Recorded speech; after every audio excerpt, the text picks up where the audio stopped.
What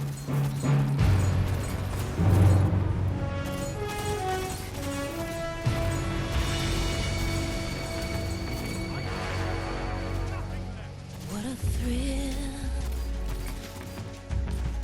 with darkness and silence through the night.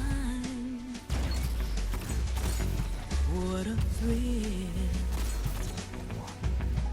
I'm searching and I'm melting to you. What a fear in my heart, but you're so supreme. I give my life, not for honor, but for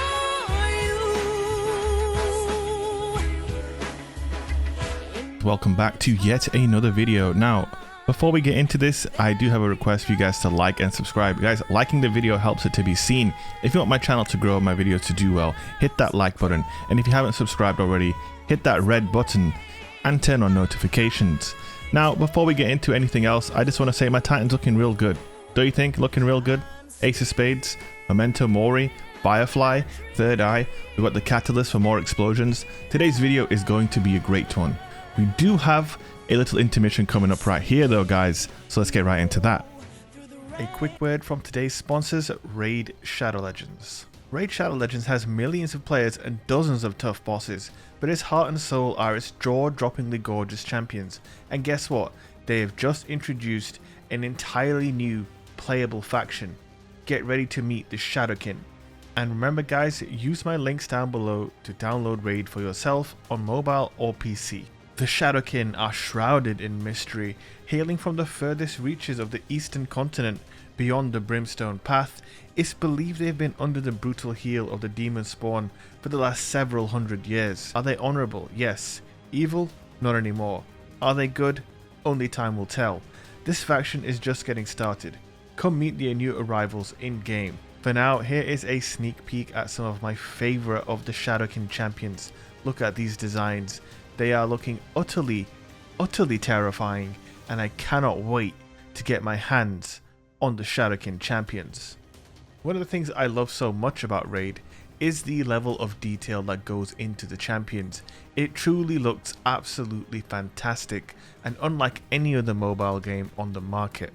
Guys, what's new in Raid in April? Well, they have added 6 new epic and legendary champions, as well as 2 awesomely terrifying new bosses to take on in the second version of the Doom Tower. That means new rewards and absolutely epic battles against the likes of the Celestial Griffin and the Eternal Dragon. I cannot wait to get in there this April and try and take these bad boys down in the new Doom Tower. If you want to get a huge head start in Raid, all you have to do is hit the link in the description or scan my QR code and you get your free epic champion Jotun, who's amazing in the Doom Tower, 100,000 silver, 50 gems and 3 ancient shards, so you can summon some new champions of your own as soon as you get in game. All of this treasure will be waiting for you right here, so don't miss out guys, and don't forget guys, these rewards are only available for the next 30 days and only for new players. And it's that easy guys. Click the link in the description and I will see you in game. With me? Great. So today we are looking at the Ace of Spades. I have been kind of covering all of the exotic hand cannons slowly but surely this season, and we're kind of talking about the fact that, you know, a lot of these exotic hand cannons are in a fantastic spot in the meta, but they are not the meta, and we all know why they're not the meta. That's because of the 120 Timmies. That's right, the 120 Timmies are just taking over, and it's a real shame. Weapons of Light plus Memento Mori equals 120 damage to the head. That's kind of like a 120 with a few stacks of Rampage. And, you know, it shoots a lot faster. It's got the cool reload animation. It was Cade 6's weapon. And yeah, we just got frozen once again. Pain. Just pure pain. Also guys, today is Guardian Games Day. Now, for all my Titans out there, time to turn in those bounties, time to do those strikes, time to destroy the hunters in the Crucible, and I will do my part for the Titans by playing Crucible every now and then. Yeah, the Ace of Spades guys, it is real nice. I haven't used this gun probably since 140's got buffed. I've barely touched it. I have been a fan of this gun for a long time. I have used it in all of the different metas, and I have to say, I don't think Ace of Spades has ever been this good, probably since the Forsaken meta, all the way back in 2018. By the way, just coincidentally, that is the last time this game got a significant amount of new maps added to PvP. Wow, time sure does fly. 567 days, by the way. Yes, I know the days and I'm counting. Bungie, we need new maps. I think I'm going to mention this every single video I make until we get some new maps. But yes, we are on the newest map in the game right now, Fragment, and we were in Rumble, because Rumble, again, for hand cannons, I like going into Rumble because you can just get into a duel with someone and show your hand cannon off. Yes, people do run around with shotguns in Rumble all the time, but depending on the map, this being one of them, you can actually just main your primary and not have too much trouble. If you're on something like Twilight Gap or Anomaly, that would be a different story, however. That would just be shotgun Shawns running around everywhere, going absolutely crazy. Speaking of crazy, I don't know how many football fans I have on my channel, but this European Super League stuff is going crazy. I'm a Liverpool fan. I'm a little bit, you know, confused at what's going on. I want to know what you guys think in the comment section. Just curious, you know. So much talk and discussion around this amongst me and my friends who obviously don't play Destiny. And yes, I am a bit of a football fan. Liverpool FC, you'll never walk alone. F the Super League, you know what I'm saying? But anyway, back to the game. We have Memento Mori active, and when you have this thing active, you're hitting 90 to the head and 60 to the body. Meaning, most of the time, in fact no, I think all of the time, one headshot and 2 body shots will kill any Guardian. That makes this gun extremely powerful. That was a sum of all tiers. That kind of proves my point, that this gun is very powerful. Now there are a couple of things to note here.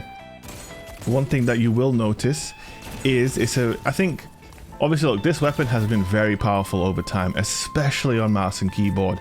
At one point, it was extremely dominant. And it's hard for a gun like this not to be dominant because of the sheer amount of things that it has. At one point in time, this weapon would have Memento Mori, but not only that, when you would stow the weapon, you would keep your Memento Mori charges. That is no longer the case. Obviously now, when you stow the gun, you will lose Memento Mori. Now, another thing it used to do, another thing that it does now, rather, is that it gives you range fall off when Memento Mori is active. I'm not sure what the thinking was behind that. I guess it's to try and curb the strength of this perk, because look, dude, it's hard, especially in Rumble. I'm really showing off the strength. It's kind of similar like Thorn, right? With Thorn, you go around getting the Soul Devourer and just snowballing your opponents. This is basically very similar. Only difference is you don't need to pick up the orb, you just have to reload your gun. So it has range fall off when Memento Mori is active to try and just limit the snowball. I'm taking that kill. There's no way I was letting that freeze nonsense get that kill. But yeah, Memento Mori and Weapons of Light is a 2-tap, and it's just a snowball city.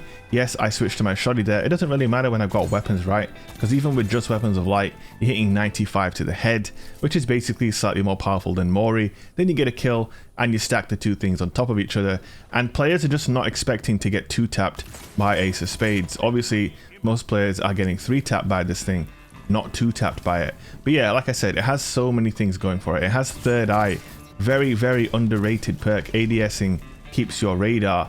I think one of the only guns in the game that has this, and the only other way to get this thing, the only other way to achieve Third Eye is with the Hunter Exotic. I forget what it's called now, but you know that one that I'm talking about. Yeah, that funny little one-eyed Hunter Exotic where you can just hard scope everything with all your guns. But yeah, having Third Eye active is very nice. Having Firefly is very good as well for bunched up enemies, and of course the Catalyst just gives you a slightly better Firefly when Memento Mori is active. So when you factor in all of these things, you have a gun with so much utility and so much strength that, you know, it's just no wonder it's been nerfed so many times. And you know what else? It's no wonder it's so damn powerful right now. But of course, the 120 Timmies really are just putting a dampener on all of the exotics in the game. And for me, I made this same rant yesterday, and I'm making the same rant today. I hate legendary weapons being the meta. I really hate it. Yes, I know the inner accuracy is not perfect on Ace of Spades, but for me, I would rather the Ace of Spades be meta than Steady Hand. Because at least, you know, someone's using an exotic, that, you know, you have to fucking give up your heavy slots for no Wardcliffe Coil or whatever else. You know, there are choices to be made. I seen, you know, a lot of discussion yesterday on Twitter about Fellwinter's Lie, and I seen the homie Triple Wreck mention that Fellwinter's Lie should be an exotic. I think Drewski mentioned it as well, that, you know, Fellwinter should have been an exotic, and then maybe if you want to rock Fellwinter, then you have to use Steady Hand instead of maybe being able to use Ace of Spades and Fellwinters. I don't know. The point is, legendary weapons being meta is just boring, okay? Use Ace of Spades today.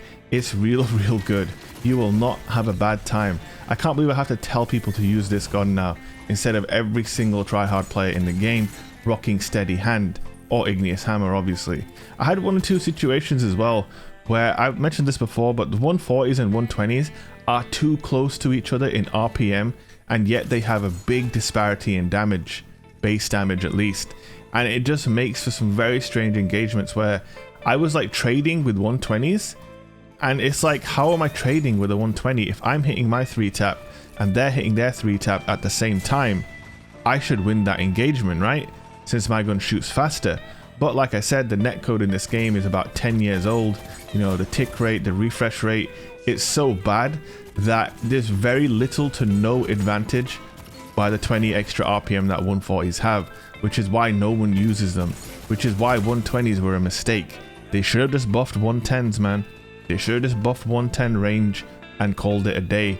Instead, you know, they tried to do something different, but I think the issue is having a 20 RPM difference between 2 weapons is just, you know, is scuffed in this game, and having such a big damage and range drop off difference between the 2 archetypes, you know, that RPM is just not enough to make up for it. That being said, in these lobbies in Rumble, I was winning my 1v1s. Obviously, I'm getting into mid-range where I know I'm hitting max damage on my hand cannon, and so I am not getting obliterated by that 120 range, which obviously is very powerful in something like Trials. Something like Rumble though, you can control your engagements here. Like I'm not taking it at a disadvantage when I have Memento Mori active. Essentially, when Memento Mori is active, I basically have a 120 as well, except it does shoot slightly faster. So it's kind of like a gap closer for 120s, this perk on its own. It just kind of closes the gap and makes the gun more competitive. Obviously, it is reliant on getting a kill, and on top of that, you're going to have that issue where you're always stowing your gun. You know, you need to swap to your shotgun sometimes, and maybe you're going to be hesitant to do that because you don't want to lose that Memento Mori perk. So it's a bit of an interesting conundrum that you will have at times. Obviously, if you're playing against really good players, don't make the mistake of holding on to your Mori shots. If you need to switch to your shotgun or your sniper or whatever you're using, switch to it, make the right play, and stay alive. I think especially if you're using a sniper as well, it's very easy to chain the perk non-stop. Because you can just body shot someone with your sniper, switch to Ace of Spades and clean up, and there you go, Memento Mori is active, and all of a sudden those 120s are not so scary anymore. But you see, like that range right there, for example, with Memento Mori active even, you don't want to take that. You're going to have a lot of fall off because the perk gives you more fall off than the gun normally has, which again, maybe they could revert that change. If you're not going to change 120s too significantly, maybe it's time for that perk to get reverted, because obviously, you know, the stats and the facts speak for themselves. Very few players are choosing 140s in this current sandbox. Maybe with this range nerf coming to 120s that will change. I do have my doubts though, simply because, you know, one gun can kill you in 1 crit and 2 body, and the other requires 3 crits until you get a kill and you reload. Anyway guys, we have reached the end of the video. Hope you enjoyed it. Don't forget to leave a like and subscribe if you enjoyed it, and I will see you guys in the next video. Peace.